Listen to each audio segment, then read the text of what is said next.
Okay, here's another little kind of informational video or whatever.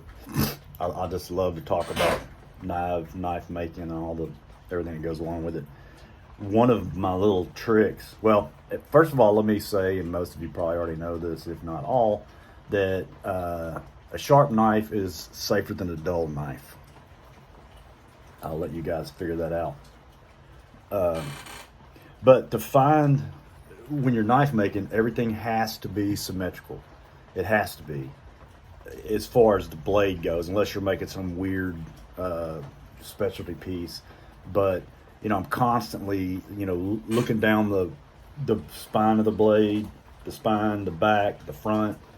Uh, your eye's the best thing, and I'm constantly touching it, feeling it, putting it in my hand, making sure everything fits, and that's why I don't wear gloves like a lot of the guys on YouTube.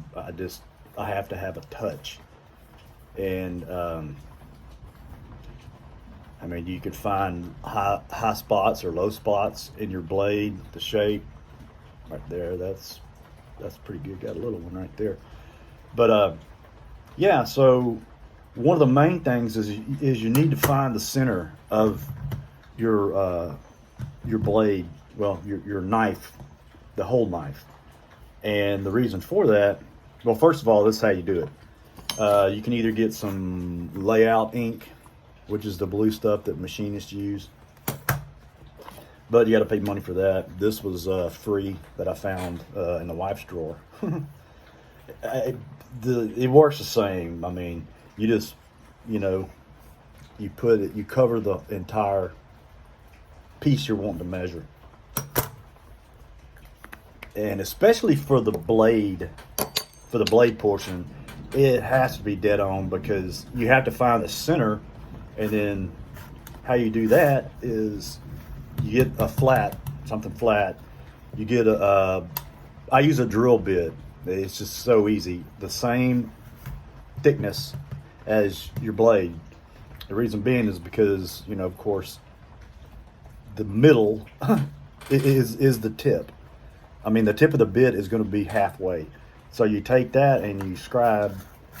Let's see if I need a bigger piece of metal.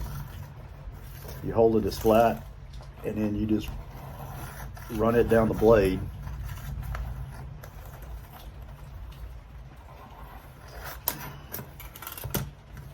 See how that came out. Yeah, see, now you can see, hopefully you can see.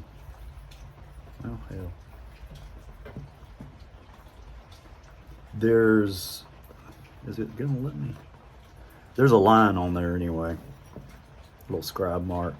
It's scratched in there, and you can see this is I can live with this. But as it went, even though I was using a jig, it veered off and to one side. Now that can be corrected by putting pressure where I need it to be cut off, but while I'm doing that, I'm also looking to see how close the grind is coming to this line.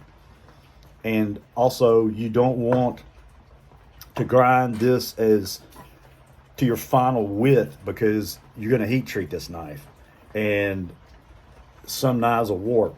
And if you've seen any of my other videos, every single one that I've tried to quench has warped. But this is a really thick billet. This is a 0.18, little over 0.18 of an inch, and it's short, it's stocky. I tried to leave the bevel. Normally I go all the way off the blade. There's no line right here, and the reason why I'm doing this is because this is going to be used as a hunting knife, and it's kind of a double-edged sword. The thicker you make this, the more durable the blade is going to be. But it's going to be, let's see, how can I put this?